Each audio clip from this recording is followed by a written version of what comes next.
The AFL is in trouble. Why?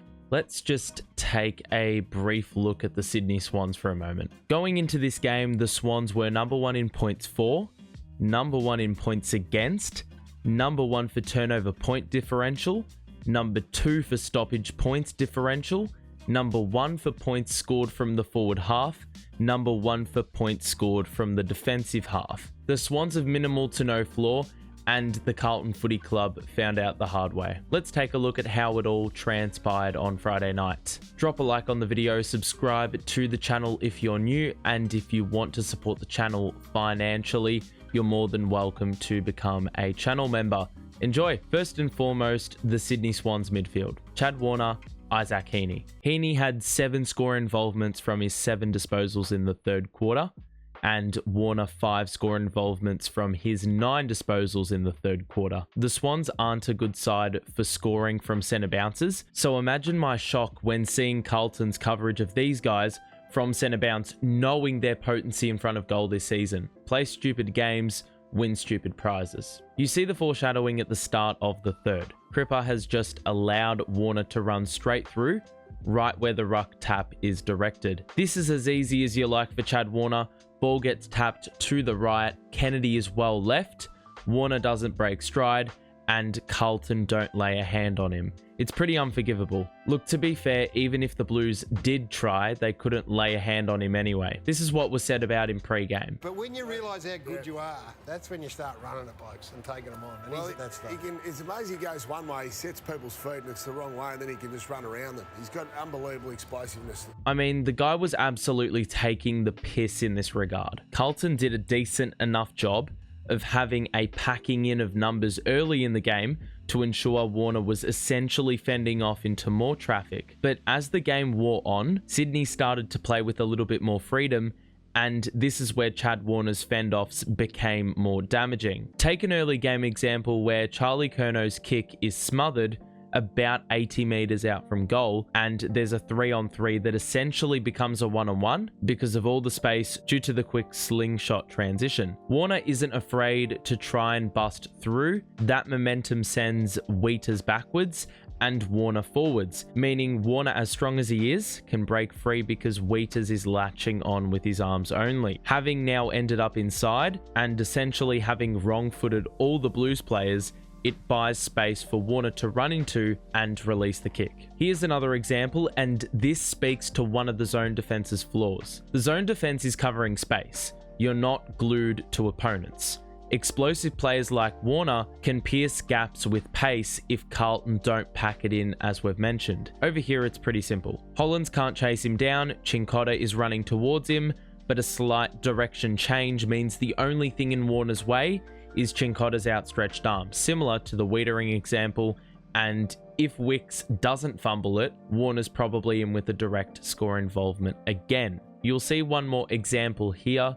At some point, you simply have to say his agility is superb for its effectiveness. Every time Blues can't square up and they can't get their body in front of Warner because they're wrong-footed. In the blink of an eye, Warner's sudden push-off off the back leg means Akers doesn't even make contact. Swans players have dispersed wider, meaning Warner can use those as a decoy, and he can utilize the inner space as Carroll gets sucked out wider. And then Newman also gets done in because Warner can go to his left, and Newman also can only latch on with his arms outstretched, as we've seen with the Wheaters and Cincotta examples. Warner deserves credit here for manufacturing and identifying pockets of space and then being rapid with his movements. We saw something similar with Bobby Hill in a play of excellence a few weeks back. John Longmire was also a great identifier of his brilliance. Let's take a look. He was just really damaging. You know, he's able to break the lines and get out of traffic so quickly, and he goes from inside to outside really fast.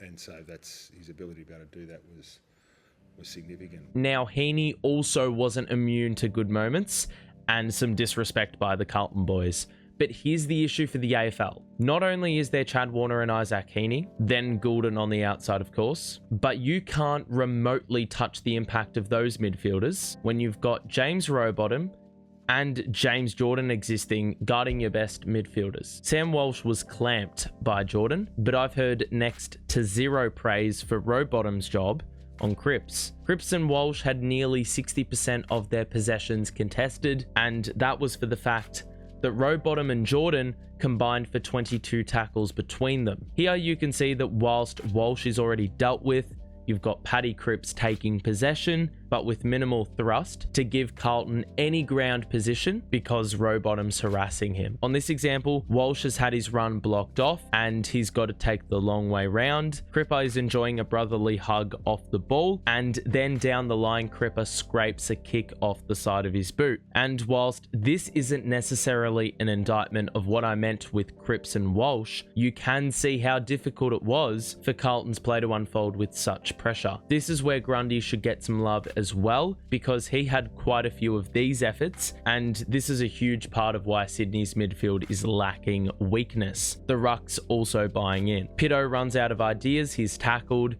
barely disposes, and it looks like Williams is away, going back where the seas have now parted. But Rowbottom preempts the move and has Williams caught. Even without a holding the ball call, Walsh looks to go slingshot again the other way, and whilst he breaks free of two, there's always a Swan around the corner, and it's now Grundy who's been summoned to prevent possession. So in essence, Carlton's two main midfielders were clamped. Then you had Kennedy and Hewitt, who were presumably doing the job on both Heeney and Warner, yet weren't doing nearly adequately enough of a job, leaving a Carlton midfield incredibly limited. Carlton couldn't do much in possession, and without it they were drowning. This is just another example of a lack of discipline, which I found to be quite common. Now, I just have zero clue who in their right mind thought it would be a good idea for this to happen, outnumber wise. Now, it's probably in Walsh's best interest to pick up James Rowbottom, who is goal side, even though Jordon is his direct assignment. Walshy is probably preoccupied with freeing himself up, so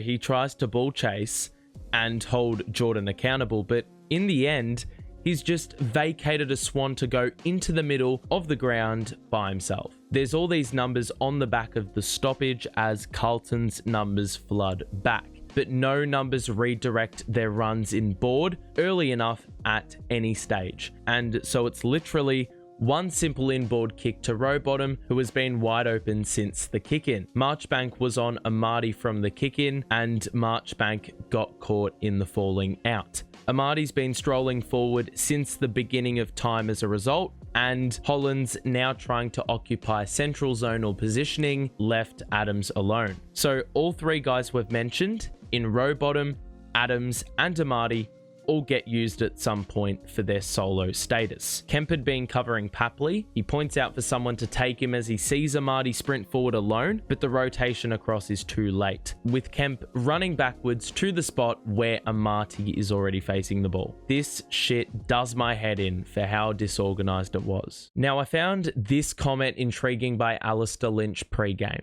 I'll have a look at some of the key stats, and you mentioned that if Carlton can hold their opposition to under 40 points from the transition game, they win 5-0 this year. The Sydney Swans, if they can get over 43 points over the last couple of years, they don't lose. So I reckon the half forward for Carlton, half back for the Sydney Swans is where the game's going to be decided. And indeed he was correct. For the fact, Sydney generated an inside 50 from 52% of its defensive midfield chains at one stage in the third quarter, when the damage was being done. This is what Vossi said pre-game. Clearly there's a job we need to get done on a lot of players that give them drive out of their back half.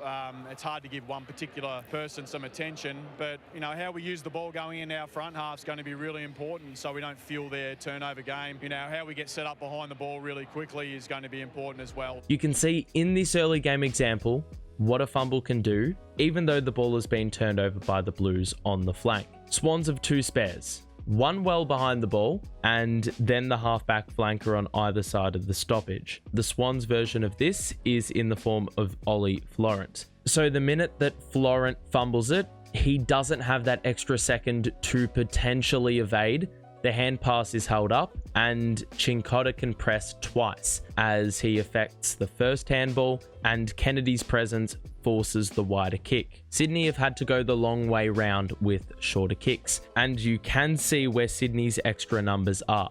Across the ground or behind the ball. Carlton are flooding this space in comparison to Sydney, thus slowing the play up. But then you can see an example later in the quarter from open play, and it makes you understand why on earth the Blues are looking for stoppage as much as possible. Open play doesn't allow a structured period of time to set up structurally, and if you're not a good ball use team by nature, turnovers will happen and are bound to punish. Walsh is as free as he'll ever be. He may be put off by Grundy, but he's just got to nail either a flat kick out in front so this Swan doesn't peel off, or maybe they will peel off but they won't be effective in their spoil attempt, thus opening the far side up, or you hit the one directly in front of you. Instead, it's skied, dealt with, and for the size of the SCG, one kick sends you from arc to arc. This is where the high conversion from defensive midfield chains come from. Defensive midfield being between the centre circle and the back 50-metre line is about a kick from the forward 50. Kemp's looking for touch and feel, but instead of coming in from the side, he goes behind Warner as Warner slips in front.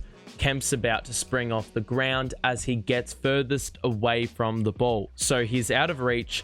A brutal mistiming. And just to bang on about how important it is to get the kick right to half forward so you prevent that one kick bounce back right into their forward 50. This kick is overshot, numbers lie at the back, and the handball goes inboard. Cunningham has the space to evade. This isn't always fault, and you will notice every Swan that's involved in the handball chain as Cunningham flies by is running inward.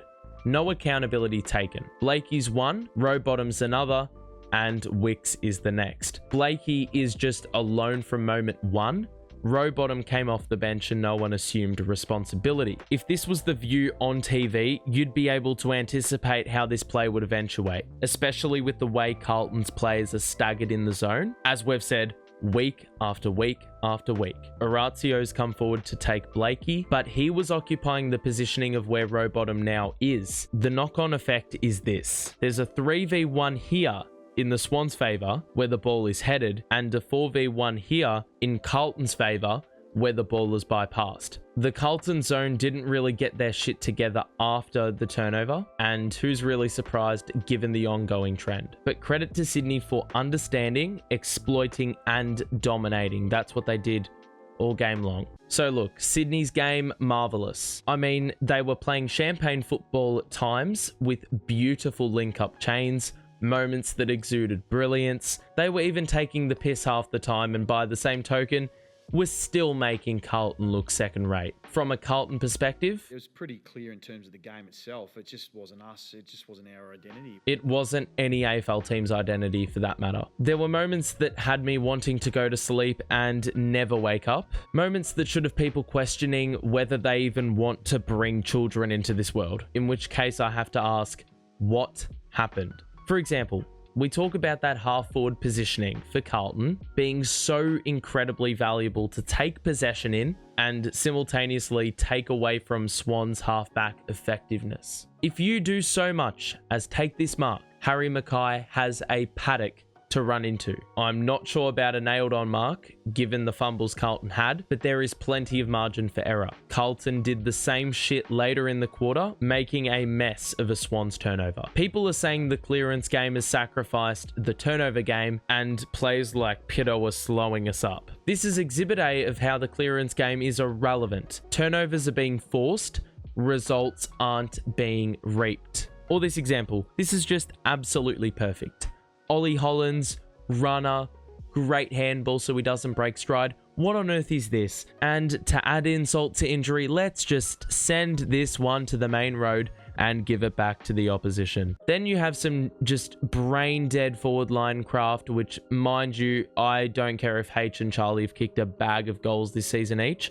There is so much more potential. For example, Jordon will cop a load of shit for doing stuff all, but fam, Hollands, Walshy, get out of the way. Jordon is meters off his man. Hollands has just planted himself right in front and Walshy, who of course was copping attention, is like, yeah, we'll contribute to the congestion. Then you have the fall off in ball movement. Early in the match, McGovern's got an option roundabout corner of the center square. Gulden is zoning up like it's going to be a 50-meter long high up and under kick. Should it go to Akers? But the Kennedy kick, should I say McGovern kick, means Akers can dip behind and Gulden's going to be trailing the play. Within 3 kicks, it's a mark inside 50 and a shot at goal. But I swear, it's like Carlton got put off for no reason whatsoever, didn't show much assertiveness to get that sort of leverage again. No longer was there any intention to receive a mark in this space, even though Gov was looking there. No Carlton representation. And then when Boydie tries to take the game on, that's not an irrational choice of his. There's just no option within reach elsewhere. I hate when the overused cliche of this team is scared is used by commentators.